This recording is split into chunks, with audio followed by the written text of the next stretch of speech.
Yeah. You got to get names so we can send Oh, receipts. Sean. I don't want to. No, Brian. Sean, how are you? Doing fine. Are you a vlogger? Yes, I am. Okay. Only put me on there if I'm saying good things. My name's Jeremy Everett. My name's Jeremy Everett. Thank you very, very much to the T-Fords both. Thank you for hosting our event here.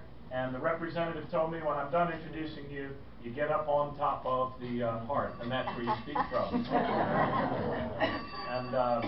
And I said, yes, ma'am. So, it's great to be with all of you. Thanks for taking the time to be here. I am on my way to the Wingding. Have any of you ever been to the Wingding? A couple of you have been to the Wingding. I've never been to the Wingding, but I'm looking forward to going. I understand the cheers are already going on in the place.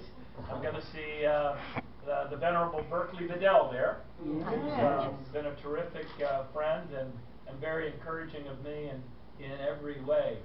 So let me thank you for what you do for our whole country. And what I mean by that is this.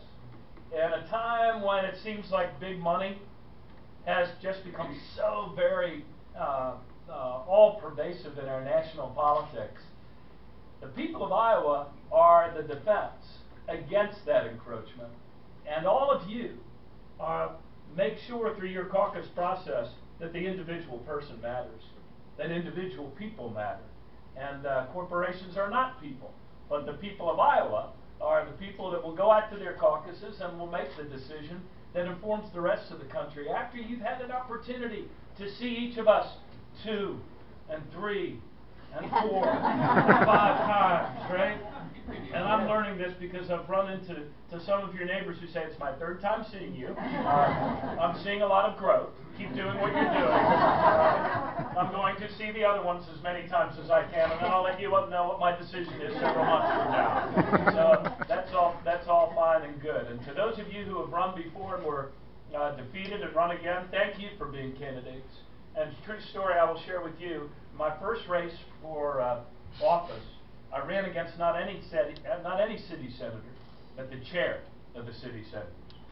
And my girlfriend at the time, now my wife, said to me, that guy's going to beat you like a drum. But instead, I threw myself into it, knocked on thousands of doors, started off with zippity-doo-dah name recognition, but by the end, we fell just 20 votes short, they say. Oh. Not that I think about those 20 votes. 20 votes short on the absentee ballots. But then the next year, a seat opened up on the Baltimore City Council, and I was able to serve in other ways. So look, let me share a couple of remarks with you, a couple of thoughts, and then we'll open it up to questions and answers. And by golly, if you have answers, I am on a search for answers. Yeah. So, you and I are part of a living, self-creating mystery called the United States of America. But the promise at the heart of that mystery is no abstraction. It is not some fanciful idea. It is the very concrete promise and covenant we share to extend family leave to more people rather than fewer, because we want women to be able to participate more fully in the economic life of our country. We passed a state version of Lilly Ledbetter. We raised to the highest levels of any state in the nation our minority and women business participation goals, and in the middle of a recession, we actually exceeded them. And along the way, not only did we repeal the death penalty, not the first or second time, but the 3rd time trying, and with, I might add, some Republican votes, God bless them, but we also passed the DREAM Act in Maryland, driver's licenses for new American immigrants, and we passed marriage equality, and we defended all of those things at the ballot. These are the things that move our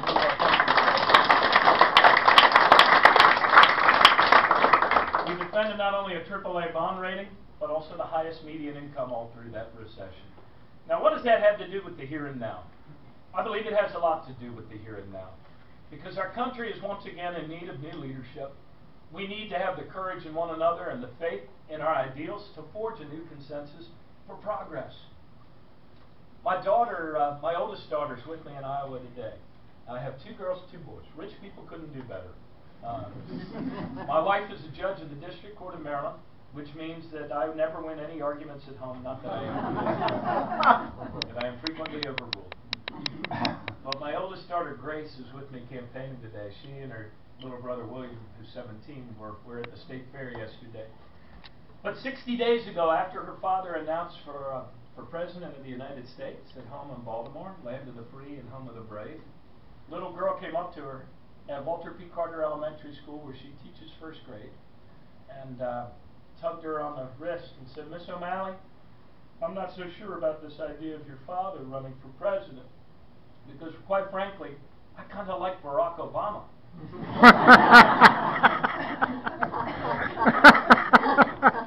A lot of us like Barack Obama. When we were this close to being plunged into a second Great Depression, President Obama stepped up. We elected a new leader. He made tough decisions, none of them singularly popular. But now, here's the good news, folks. As a nation, for 65 months in a row, we have every month created more jobs than we lost. 65 months in a row.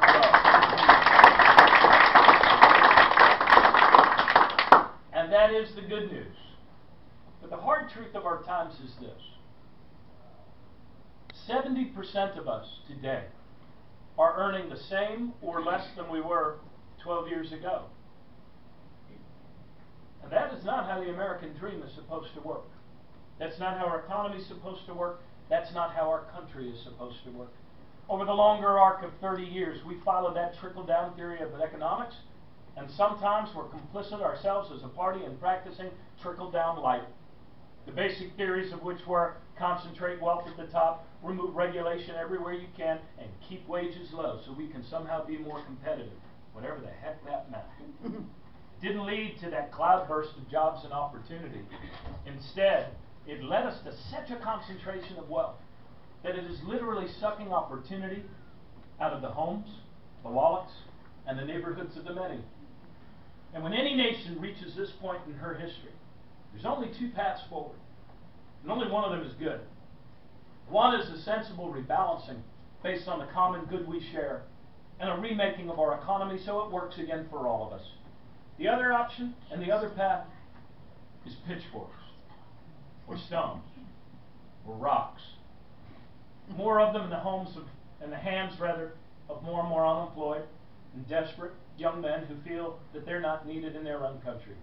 I vote for a sensible rebalancing, and I'm guessing you do as well. And the good news is this: we need only return to our true selves. And remember as Americans that our economy is not money. Our economy is people. It is all of our people. And so yes, we must raise the minimum wage and raise it to $15 an hour however we can, wherever we can.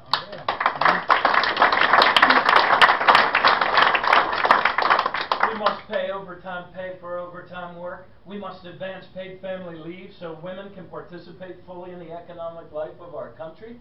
We need to make it easier and not harder for people to join labor unions and bargain collectively for better wages. And you want wages to go up rather than down? How about this one? Let's get 11 million of our neighbors out of the underground shadow off the books economy by passing comprehensive immigration reform. Inevitable frontrunner is always inevitable right up until your decision. Questions or answers? Yes, sir. Two questions, if I could. One, what do you think about the Social Security going broke? I don't really believe it. They've been telling us that for 30 years. But do you have a plan for that? And also the high cost of prescription drugs. You know, even middle-class families, if they're on a really high-priced pill, they go bankrupt. Let alone, you know, the wealthy people, or the rest of us can't. Is there any way to deal with that? Yeah, great couple of questions, and I think you all heard them in the back, right? Social Security. Any of you see the Republican debate the other night? Yeah. Yeah, a little bit of it. What a good spot. Anybody want to admit to watching the whole thing? One or two. Okay, there you go. Long-suffering, good citizens. There was a lot of talk in that debate about, and a lot of unkind language towards immigrants and towards women, and capping Social Security and undermining it. Our party, if we ever get around to having debates, which I think we need to start having like last month, one of the issues that distinguishes us from that whole other crowd is the need to expand Social Security and to be willing to pay for it. It used to be that we were all lectured in my younger days, the key to a secure retirement is a three-legged stool, right? Your pension, your personal savings, and Social Security. Well, after what's happened to our economy, that stool has one leg for a lot of people. So I believe we need to strengthen and expand Social Security, raise the cap at a certain point in order to pay for it. And in fact, actually, another thing that extends the solvency of Social Security is passing comprehensive immigration reform, so that new American immigrants, many times working off the books, pay more into Social Security.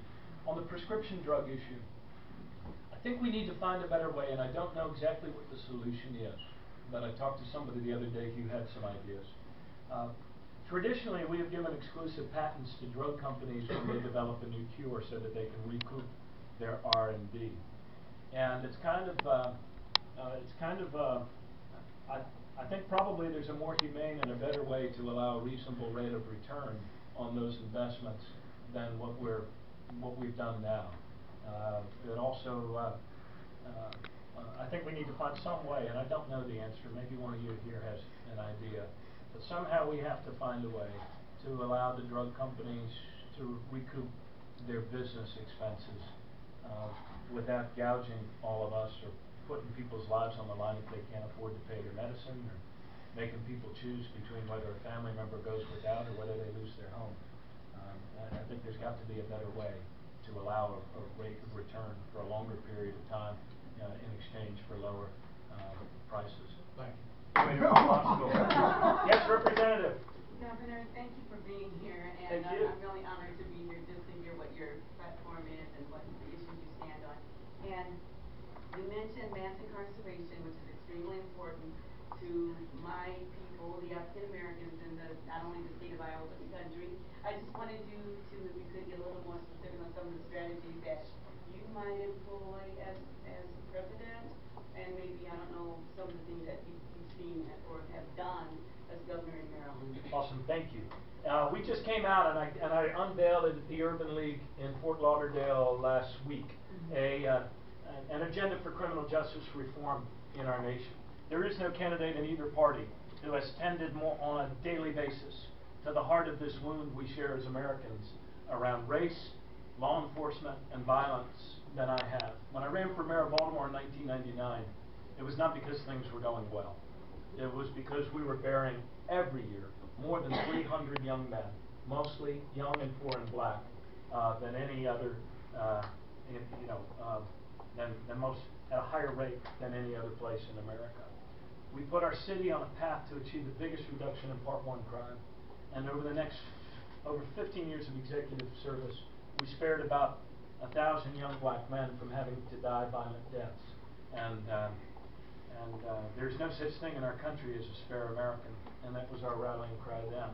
In the course of that service, I've discovered, I've constantly been looking for the things that work so that we can do more of them, and the things that don't so we can do less of them. One extreme of something that doesn't work and is expensive and can't be fairly applied and has no deterrent value is the death penalty. So we stopped doing that.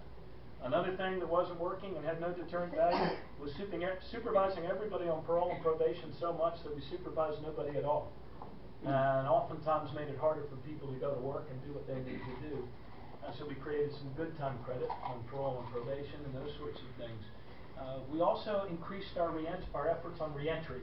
And simple things that we just don't do, like making sure somebody has an ID card before they're discharged from prison after serving their sentence, so they can actually get services and land on their feet. Doing mediation with estranged family members before inmates are released so they have some place to land. These are the things that make a difference, and in the recession, though it would have been politically easy, I did not cut but instead increased drug treatment funding, education, and other training skills inside our prisons. And yes, ma'am? And was mandatory sentencing an issue in your state at all? It's not so. And what's your take on? Yeah, we have some mandatories when it comes to handgun violence, but over 50% of looking at these numbers, over 50% of those in federal prison serving sentences are there for drug crimes. Over 50% in states are serving for crimes of violence. So in this agenda, though, I do advocate doing away with those sort of sentencing things on crack cocaine versus powder cocaine and the 18-to-1 sort of difference on that. I advocate doing away with mandatory minimums on lower level drug possession cases. As governor, I repealed, not repealed, as governor, I I signed legislation to restore voting rights to 52,000 people who have old felony convictions. We also participation, right, in the economic, social, and political life of our nation. We also decriminalized possession of small amounts of marijuana. And there were also some things in this plan. I'm going on too long now. You can check it out at martino'malley.com. We were going to put it under michaeldukakis.com, but we thought that so it's on martino'malley.com. But part of it is also about how we police the police, requiring that all departments report, as they do now, murder, rape, robbery, and other crimes, to report discourtesy, excessive force, lethal use of force, custodial deaths, so we know whether we're doing any better than we were before. There's a bunch of other stuff in it as well. It was greeted as the most comprehensive criminal justice reform agenda of any candidate, and I think my experience serves this issue. Well, look, I got to get up the road, but let me leave you with this final plea. Who is our organizer here? Is it Alex? Aaron here as well. Who? Ben. Ben, come on over, Ben.